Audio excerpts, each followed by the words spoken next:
आंदोलन की दिशा का एक क्षेत्र है। एक दूसरा क्षेत्र है ऑपरेशनल क्षेत्र है।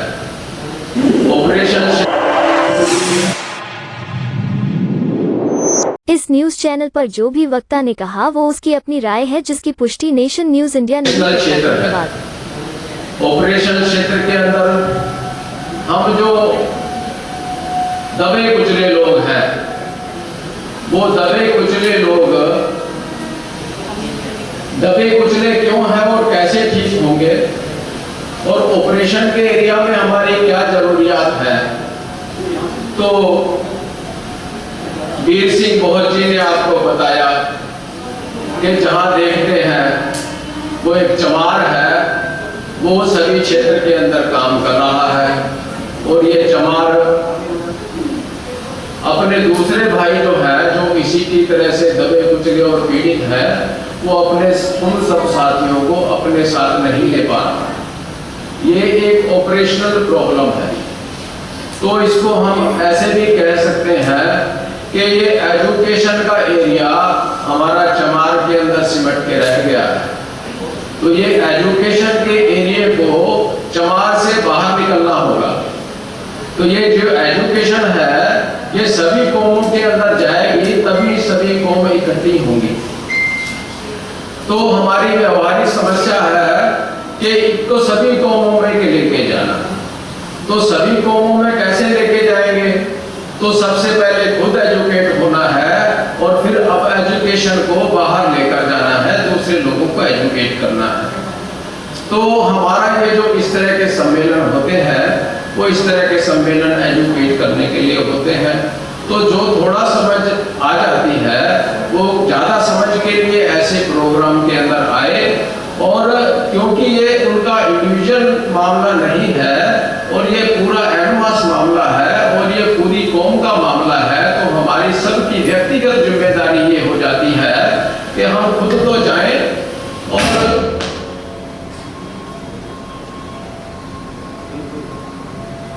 और किसी साथी को जो हमारे अड़ोस पड़ोस में है, जान पहचान का है, रिश्तेदारी में है, उसको भी ऐसे प्रोग्राम के अंदर जो प्रेरित करें, लेकर जाए। तो ये जो एक व्यवहार है, जब हम अपने उसको एजुकेशन को व्यवहार में लाते हैं तभी कोई क्रांति होती है। तो आज हर एक समय के अंदर एक अपना अपना दौर होता है, विचार का दौर होता है, व्यवहार का दौर होता है। आज हम देख रहे हैं चर्चा के अंदर जाति की बड़ी बात होती है। जब हमने भी 2 साल पहले हमने एक ये आंदोलन ये निकाला था कि हमने संगोष्ठियां की थी। हम ये कह रहे थे कि जाति निर्मूलन अधिनियम बनाया जाए। तो हमने जाति निर्मूलन अधिनियम के लिए जो है हमने चर्चा शुरू की। जब हमने जाति निर्मूलन की बात पे हम चर्चा कर रहे थे, तो हमने देखा कि जातियों की तो कहीं व्यवस्था है नहीं। तो हमने सीखा कि जातियों की व्यवस्था नहीं है, तो जातियों की तो प्रथा है। तो जातियों की व्यवस्था नहीं है, तो हम जातियों की व्यवस्था खत्म करने की बात तो हमारी नकार खाने में कुकी और बेकार वाली बात हो गई है। क्योंकि हमने देखा कि व्यवस्था तो हमारी वर्णों की है, हमारी व्यवस्था तो वर्णों की है। अभी पुरुष सूक्त, एक ऋग्वेद में पुरुष सूक्त का नाम आता है, जिसके अंदर कहता है वो सिर से जो है वो ब्राह्मण पैदा किया, बाजुओं से जो है वो क्षत्रिय पैदा किया, और ये कमर से जो है वैश्य पैदा किया, और पैरों से शूद्र को पैदा किया। और फिर ये इस तरह से इनकी जैसे शरीर के अंदर अलग अलग इनके हिस्से हैं, ऊपर और नीचे के हिस्से हैं, इसी तरह से समाज के अंदर और धर्म के अंदर भी इनका सर्वोपरि कौन है और सबसे नीचे कौन है, इस तरह की व्यवस्था वेद शास्त्रों ने की है। फिर हमने इसी परिप्रेक्ष्य में दोबारा जो है वो बाबा साहब की एनिहिलेशन ऑफ कास्ट को हमने इस परिप्रेक्ष्य में देखा। तो उसके अंदर भी लिखा था कि ये समस्या सामाजिक नहीं धार्मिक समस्या है। तो हमने समझा कि धार्मिक समस्या है। तो हमने ये देखा कि हमने हमारा समाज जो है हम जातियों में पड़ा हुआ है, और जातियों के पड़े होने के साथ हम जातियों की बात करते हैं, वर्णों की बात नहीं करते हैं। तो हमने उस आंदोलन से ये सीखा, उस हमारी व्यवस्था से ये सीखा कि हमें जातियों के साथ साथ वर्णों की बात करनी चाहिए। तो एक वर्ण बड़ा क्षेत्र है, जब वर्ण की बात करते हैं जातियों की बात उसमें शामिल हो जाती है, लेकिन जब जातियों की बात करते हैं तो वर्ण शामिल नहीं होते। तो हमने उस आंदोलन से ये सीखा। तो हम अपनी व्यवहारिक बातें जो होती हैं उनसे हम सीखते हैं। जब ऐसी जब इकट्ठे होते हैं आपस में जो संपर्क होता है उससे हम सीखते हैं। एक और बड़ी गहन बात है जो बाबा साहब ने एनिमेशन ऑफ कास्ट में की है। उन्होंने कहा है कि हमारे आपसी संपर्क के तंतु जो है वो तंतु हमारे आपसी संपर्क के तंतु नहीं है। कोई समाज तब हारता है जब वो समाज नहीं रहता, और समाज तभी बनता है जब उसके अंदर कोई एक निश्चित बात होती है। वीर सिंह जी ने भी अपनी बात कही कि हमारा एक कॉमन एक आइडेंटिटी होनी चाहिए। तो हमारा धर्म जो है कॉमन आइडेंटिटी दिया करता था, लेकिन जो धर्म जिसको हम मानते हैं और हमें जबरदस्ती जिसको मनाया जा रहा है, उस धर्म के अंदर जातियों का भेदभाव जो होता है वो उस धर्म के आधार पर हमें उस तरह से जुड़ने नहीं देता। तो आज हमारा एक दौर चल रहा है जो अलग से है, जिसके अंदर हम एक्टिविटी नहीं करते हैं कि हमारे जो बुद्ध धर्म की तरफ हमारा जो जाना शुरू किया है। तो एक आइडेंटिटी की जहाँ पर बात आती है तो हमारा जो आंदोलन है वो मानवीय आइडेंटिटी हम चाहते हैं कि हमें मानव नहीं समझा जाता। तो हमारी आइडेंटिटी तो हम जब बनाना चाहते हैं, हमारा स्वाभिमान का आंदोलन है, तो हमारी आइडेंटिटी मनुष्य के रूप में हमारी पहचान होनी चाहिए। हमारी कुत्ते बिल्ली से भी ज्यादा कुत्ते बिल्ली को प्यार किया जाता है और हमें धिक्कारा जाता है। ये हमारी जो सामाजिक स्थिति है। तो ये हमारा जो अभी जो ये बात है, तो ये जो आंदोलन हमारा जो हम जो लेकर अभी चल रहे हैं वो स्वाभिमान के साथ साथ हमारा जो है ये डिस्पैरिटी जो खत्म होनी चाहिए, ये भी हमारा आंदोलन है। अभी एक बात और आपको बताई गई थी कि वो समाज आंदोलन करता है जिसकी माली हालत ठीक होती है, जिसके पास खाने के लिए कुछ होता है, वो आत्मनिर्भर कह सकते हैं, या जिसके ऊपर कोई और फाइनेंशियल या दबाव दूसरे नहीं होते हैं, वो समाज जो है वो आंदोलन कर सकता है। तो एजुकेशन से आकर एजुकेशन के बाद हम जो नौकरी के अंदर आए, तो हमारी जब पूरे महीने की तनख्वाह एक बंधी हो जाती थी, तो हमारे पास बाकी जो समय होता था वो हम एजुकेशन के साथ साथ हम अपना समय भी लगा सकते थे। तो इन बातों को देखते हुए जो आंदोलन की शुरुआत हुई थी, आज हमारे पास जो हम देख रहे हैं, आज हमारी परिस्थिति है कि वो हमारा जो एम्प्लॉइज वाला तबका था वो आज एम्प्लॉइज वाला तबका रिटायर्ड तबके के अंदर कंप्लीट हो गया है। तो आज हमारे को आंदोलन एक एजुकेशन आंदोलन के साथ आज हमारे समाज के अंदर एक ऐसा स्थिति है, एक ऐसी स्थिति है जहाँ पे हम इसको एजुकेटेड आंदोलन के अंदर कर सकते हैं। तो आज हमें जो वक्त की जरूरत है वो अपनी एजुकेशन को एजुकेशन के अंदर और जनमानस के अंदर लेकर आके एक जो है जन चेतना को एक मास मूवमेंट के अंदर इसको कन्वर्ट करने की जरूरत है। इस मास मूवमेंट को कन्वर्ट करने की जो आज की हमारी जो हालत है, वो हमारी समस्या ये है कि हम जो है वो अलग अलग एरिया से हम इसको समस्या को देख रहे हैं। तो हम अलग अलग संगठनों के अंदर कुछ हमारे संगठन अलग अलग तरह से काम कर रहे हैं।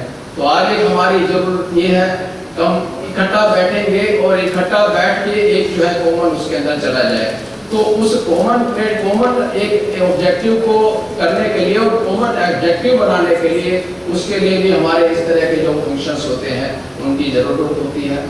और आज हमारा जो है इस फंक्शन के साथ साथ मैं ज़्यादा समय इसलिए भी अभी नहीं लूँगा कि इसके बाद हमारी जो सुबह से आप लोग आए हुए हैं और हमारा जो इसके बाद का जो हमारा कार्यक्रम है वो हमारी जो दूसरी स्टेट से जो लोग आए हुए हैं उनके साथ बैठ के हमें आगे की कार्रवाई जो है वो बनानी है आने वाले समय के लिए। तो मैं लंबी बात अभी नहीं कहूँगा, लेकिन ये जो हमारी तीसरी जंग की जो बात है वो तीसरी जंग की बात हमें कुछ किसी व्यक्ति से नहीं लड़नी है, व्यवस्था से लड़नी है। हमारा काम किसी को सेवा करना नहीं है। एक व्यवस्था जो है, व्यवस्था आज की व्यवस्था क्या है और कल की व्यवस्था क्या होगी, उसके लिए हम विचार करते हैं। तो थोड़ी सी बात इसके अंदर तीन तरह की, एक जो अतरवीर सिंह जी ने जो बात उसमें एक ठीक ढंग से लिखी है, ठीक ढंग से जो समझाई, जो मेरा दृष्टिकोण उस तरह से देखने का नहीं रहा था अभी, लेकिन उन्होंने कहा कि ये जो वर्ण व्यवस्था है उसमें 3 लोगों को, एक ब्राह्मण को दान लेता है और क्षत्रिय जो है वो टैक्स लगाया करता है और वैश्य जो है वो लाभ कमाता है उसके अंदर। तो आज की परिस्थिति के अंदर भी लगभग वैसा ही है। तो ये 3 तरह के जो हमारा एक्सप्लॉयटेशन है, जो व्यवस्था के अंदर ये 3 तरह का एक्सप्लॉयटेशन है और 3 तरह के एक्सप्लॉयटेशन के लिए खत्म करने के लिए हमें 3 तरह की लड़ाई लड़नी है।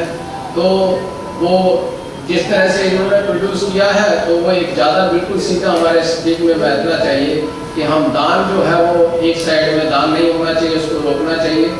और दूसरा इन्होंने बताया टैक्स है, तो टैक्स पहले लिया जाता था, आजकल टैक्स जो कैसे लिया जाता है।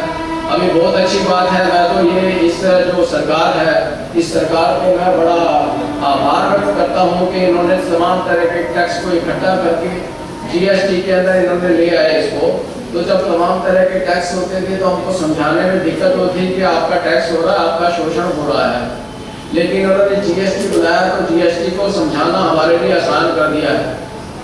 मैं लगभग 15 साल से इस विषय के ऊपर अपनी रिसर्च कर रहा था और ये GST के बाद ये रिसर्च मेरी जो है वो जल्दी पूरी हो गई। मैंने इसके अंदर जो है अध्ययन किया है कि हमारा GST से कितना नुकसान हो रहा है और ये जो इस टैक्स प्रणाली से मैं इसको इस तरह से देखता हूँ कि हम जो है एक हमारी जेब है, एक हमारी जेब के नीचे उसकी जेब है जिनसे हम अपना सामान खरीदते हैं। यानी जो ब्राह्मण बनिया, एक तो वो तो ब्राह्मण तो दूसरे क्षेत्र में चला गया, कि जो इसके अंदर बिजनेस क्लास जो है और उसकी मैन्युफैक्चरिंग और ट्रेडिंग, उद्योगपति और व्यापारी और सेवादाता। तो एक तो ऊपर हमारी जेब है, नीचे उनकी जेब है, उसके नीचे सरकार की जेब है। तो हमारी जेब में से निकलता है, व्यापारी और उद्योगपति की जेब में जाता है। अब व्यापारी और उद्योगपति की जेब में से निकल के सरकार की जेब में कितना जाता है, ये मैंने तीनों बातों का अध्ययन किया है। और मैं जो हमारे पास आंकड़े आए हैं वो आंकड़ों पे आप विश्वास नहीं करेंगे। मैं भी बार बार सोचता हूँ कि इसको विश्वास किया जाए या ना किया जाए, लेकिन मैं बार बार उनका हिसाब लगाता हूँ और हिसाब वैसा ही आता है जैसा मैं हिसाब लगाता हूँ। मैं देखता हूँ कि जब सरकार के खजाने में 20 लाख करोड़ रुपया जाता है, जब सरकार के खजाने में एक साल में 20 लाख करोड़ रुपया जाता है, तो हमारा हिसाब कहता है कि आम लोगों के जेबों में से 70 से 80 लाख करोड़ रुपया चला जाता है। विश्वास नहीं करेंगे ना, मैं भी बार बार हिसाब लगाता हूँ कि आम लोगों की हमारी जेबों में से 70 से 80 लाख करोड़ रुपया चला जाता है। अब मैं आपको हिसाब बताता हूँ कि मेरा हिसाब ये कैसे लगता है। तो आप देखते हैं ये सरकार जो थी, जब सरकार ने 2014 के अंदर, 2013 के अंदर बड़े शोर शराबे से कहा गया कि ये जो देश में काला धन बहुत सारा है और काला धन जो है बाहर से और यहाँ से देश से इकट्ठा करेंगे, तो इकट्ठा करेंगे तो सबकी जेबों में 15-15 लाख जो है, सबके खाते में 15 लाख जो है आ जाएगा। और फिर जो सरकार ने उस समय जो है वो जनधन खाते भी खुलवाए। लोग बड़े खुश थे कि बड़ी जल्दी जल्दी काम हो रहा है और जनधन खाते खुल रहे हैं। वो कहते भी, हम लाइनें लगती थी, मैं बैंक में ही था उस टाइम, और हमारे को तो खास तौर से उन्होंने काम में लगा दिया था कि भी आप जो है उसमें पब्लिक के अंदर जाओ और जो सर्वे करके बताओ कि सबके घर का एक खाता जरूर होना चाहिए। तो हमें इस काम में लगाया, तो हमने भी, हम थोड़ा सा स्टाफ होता है तो लिमिटेड पीरियड था, एक टाइम भी दे दिया था कि इतनी तारीख तक आपको जो है वो सर्वे करके दे देना है। तो अब सर्वे कैसे करें, तो इसके लिए भी फिर हमारे बैंक ने हिसाब लगाया, भाई आप जो है वो एक सर्वे का 5 रुपया देना हम फिक्स कर देते हैं। एक सर्वे का 5 रुपया लगेगा और आप जो है किसी को भी अपॉइंट कर दो। तो मेरे पास भी परमिशन आ गई थी, मैं किसी को भी अपॉइंट कर सकता था सर्वे के तौर पे। तो हमने जो है मैंने उसको वहाँ पे अपने एरिया के जो है गाँव में रूरल क्षेत्र में था, मैंने सरपंचों को बुलाया अपने क्षेत्र के, मैंने सरपंचों को बुलाया कि ऐसे ऐसे आपको जो 5 रुपया एक घर का मिल जाएगा और जो आप जो सर्वे करके दो। तो मैंने उस तरह से सर्वे करा के जो है वो उधर वो जनधन खाते सबके जो है वो इंश्योर करके दिए। हाँ भी सब घरों के खाते जनधन के अंदर जिनके नहीं थे उनके खोल दिए हैं और वो ऐसे करके दिया। तो लोग बड़े खुश थे, 15-15 लाख रुपए आएगा। तो उससे पहले वैसे शायद सरकार ने कह रखा था कि पता लगाओ कि जो है काला धन है कितना। तो सरकार ने जब काला धन के लिए किसी उसको किसी डिपार्टमेंट को नहीं कहेंगे, लेकिन अलग अलग तरह की ऐसी संस्थाएं होती हैं जो फाइनेंस क्षेत्र के अंदर सर्वे वगैरह करती हैं, रिसर्च करती हैं। तो उसने कहा कि देश में आपकी जो जीडीपी है, देश की नेशनल इनकम जो है, जीडीपी भी कहते हैं उसको, जीडीआई भी कह देते हैं, लेकिन वो जीडीपी उसको जो आपके समझ में आएगा थोड़ा सा, सकल घरेलू उत्पाद कह लो, सकल घरेलू उसको खपत कह लो या सकल घरेलू इनकम कह लो, तीनों जो है 3 तरह के फार्मूले होते हैं जिस तरह से नापी जाती है। तो उसको जीडीपी जो है वो ज्यादा पॉपुलर है नाम उसका। तो कहते हैं कि जितनी जीडीपी है उसका 120% जो है काला बाजारी है, काला 120%। ये 120% जो है वो ये मेरा आंकड़ा नहीं है, ये सरकार ने जो सर्च कराई थी उसके आंकड़े। तो आप यह देखो कि जो चीज आप खरीदोगे उसकी आधी से ज्यादा तो काले में है। तो जो यदि आपने 2 चीज खरीदी है तो पक्के तौर से एक तो काले के अंदर गई है, एक सफेद के अंदर गई है। तो जब एक काले के अंदर गई है, एक सफेद हिसाब की है, तो आपका जितना भी जीएसटी आपने किसी प्रोडक्ट पे खर्च किया तो आधा तो काले में गया और आधा सफेद में गया। तो यानी यदि हम इसको 120 की बजाय 100 भी मान लेते हैं, तो आपने यदि 100 रुपया जीएसटी दिया तो 50 रुपया तो काला धन में गया और 50 रुपया हिसाब खाते में गया। अब जो 50 रुपया हिसाब खाते में गया है उसके अंदर भी है कि सरकार का 14 फाइनेंस कमीशन की रिपोर्ट में पढ़ रहा था। तो उसमें जो है उसके 14 फाइनेंस कमीशन के जो पहला हिस्सा है उसका रिपोर्ट का, उसके पन्ना नंबर 29 और पन्ना नंबर 30 पे एक रिपोर्ट छपी हुई है जो सरकारी जो बजट होती है उसमें से छपी है, रेवेन्यू फोरगोन। रेवेन्यू फोरगोन का मतलब ये है कि वो पैसा जो सरकार कमा तो सकती थी लेकिन जो है उसने माफ कर दिया। यानी रेवेन्यू फोरगोन का मतलब जिसका क्या कर दिया, रेवेन्यू जो हो तो सकती थी सरकार को लेकिन सरकार ने छोड़ दी, रेवेन्यू ली नहीं। तो मैंने पिछले 10 साल का उसके अंदर वो टेबल दी हुई थी, वो मैंने एक 2 किताबें अपनी निकाली उसमें दी हैं, आपको लगेगी इसमें। तो उसके अंदर मैंने देखा 1-2 साल 2009 और 2010 का साल था, तो उस साल में जितनी सरकार की रेवेन्यू हुई थी उसका 77% तक छोड़ भी गई थी। ऐसी रेवेन्यू में थी जो रेवेन्यू थी उसका 77% तक छोड़ दिया था। अभी आप ये मान लो कि 77% छोड़ दिया था, तो 50 रुपए जो आपने दिया उसमें 77% छोड़ दिया, तो कितना पैसा सरकार के पास गया? यदि हिसाब जो है तो यदि इसके देखेंगे तो कितना पैसा उसके पास? 11-12 रुपए, 11.5 रुपए ना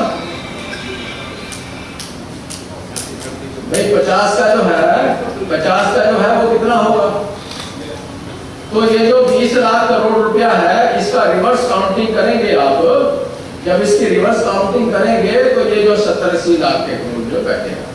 तो हम ये आंदोलन ऐसे ही नहीं है, ये हमने धरातल के ऊपर जो पूरी तरह से इसको लेके लगा है। और ये आप देखते हैं कि आंदोलन की शुरुआत होती है, समय तो लगता है। तो हमने जो है वो ये इसको फाइनेंस मिनिस्टर को और प्रधानमंत्री को और जितने हमारे जो पॉलिटिकल पार्टीज हैं उनके हेड्स को, कांग्रेस को और बहुत सारे एमपी एमएलए को, ये जो है सब हमने इसको हमारा चल रहा है। 2018 से हमने शुरू किया था और ये इसके अंदर हम देख रहे हैं कि कुछ ना कुछ काम जो है और हलचल जो है देश के अंदर इसके ऊपर हलचल होती हुई हम देख रहे हैं।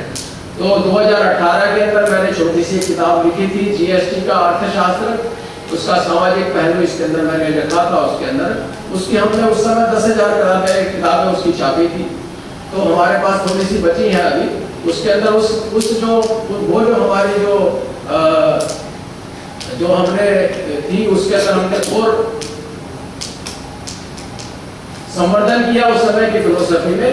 आज हम कहते हैं, जब समाज के सामने आ जाते हैं कि जीएसटी है, तो हमारे सामने ये प्रश्न आता है कि आपका ये जो टैक्स है, यदि सरकार तो हमारे से लेती है, यदि बंद कर देगी तो सरकार क्या होगा।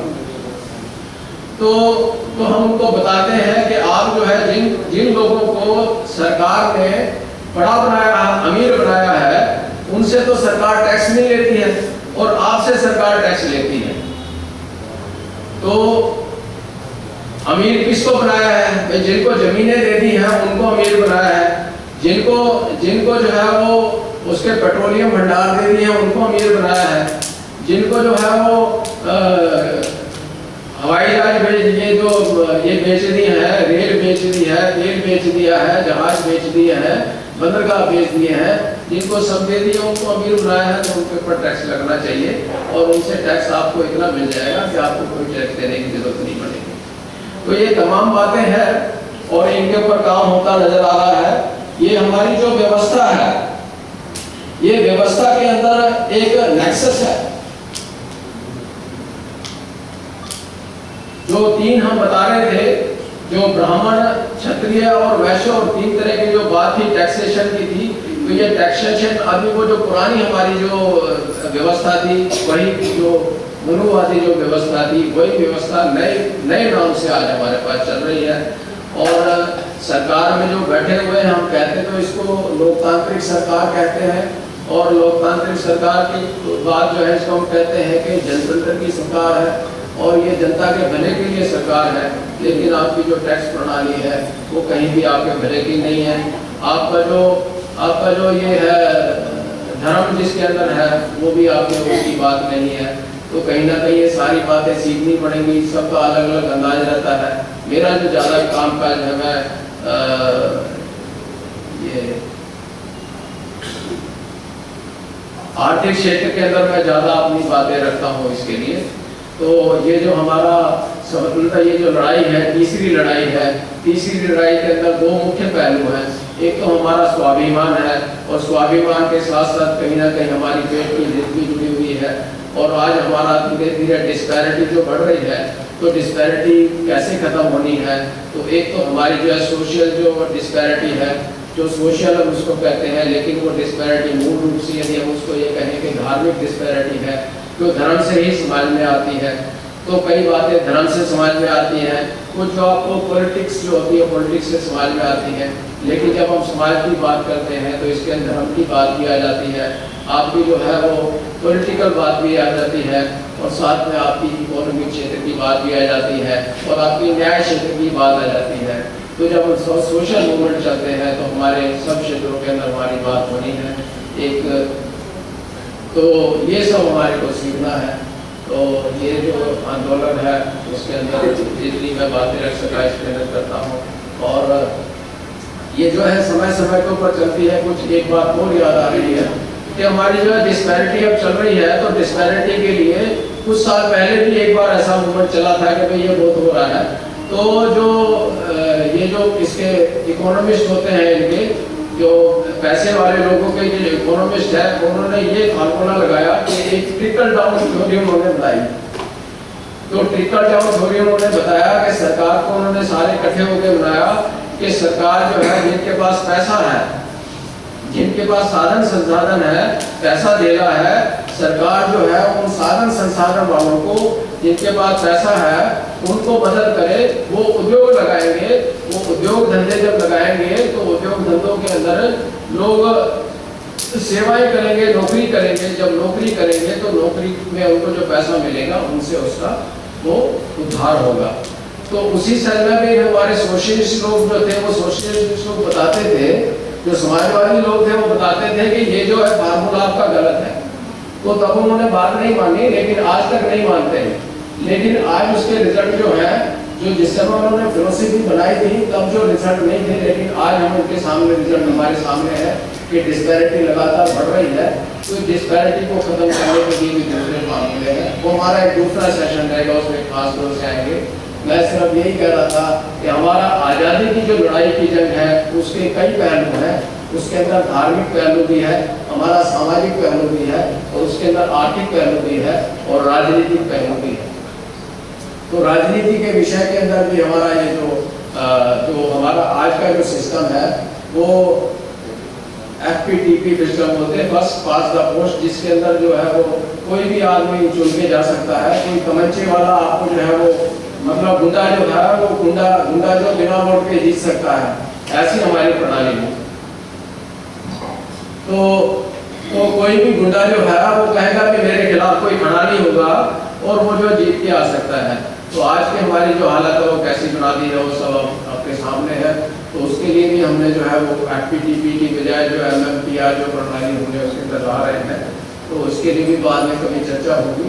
लेकिन ये सारे पहलू हैं, तो आज़ादी की तीसरी जंग जो है वो सभी पहलुओं पे लड़नी होगी, और सब अपनी अपनी तरह के माहिर लोग हैं। और हम ये हमेशा इंसाफ का प्रयास रहा है कि दूसरे संगठनों से जाके तालमेल बैठेंगे, और आने वाले समय में भी हमने पहले भी तालमेल सभी संगठनों से रखने का प्रयास किया है और आगे भी प्रयास किएंगे। और हमारा जो अभी मामसिल के यहाँ पे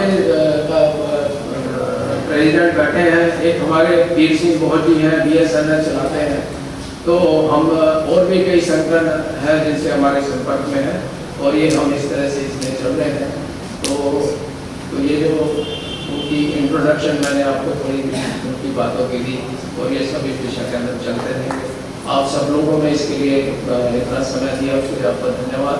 और जो हमारे दिल्ली के कार्यकर्ता हमारे साथी हैं, सीनियर साथी हैं, वो अभी जाने से पहले हमारी जो सेंट्रल एग्जीक्यूटिव कमेटी है वो उसकी हमारी हम बैठक अभी करेंगे आज अभी, तो इसलिए वो कहीं भी नहीं जाए। और बाकी हमारे जो दूसरे जो गेस्ट हैं वो उनका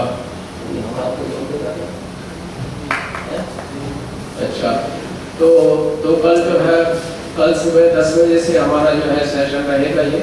तो आप सब लोगों का धन्यवाद उसके लिए, आप लोगों ने अपना कीमती समय निकाला इसके लिए, और ये समय आपके लिए ही था, हमारे लिए नहीं है ये। और मैं आप लोग इस मूवमेंट में एक भागीदार बने हैं, इसके लिए आप सब लोगों का धन्यवाद, और उसके लिए आपका साधुवाद ही। जय भीम।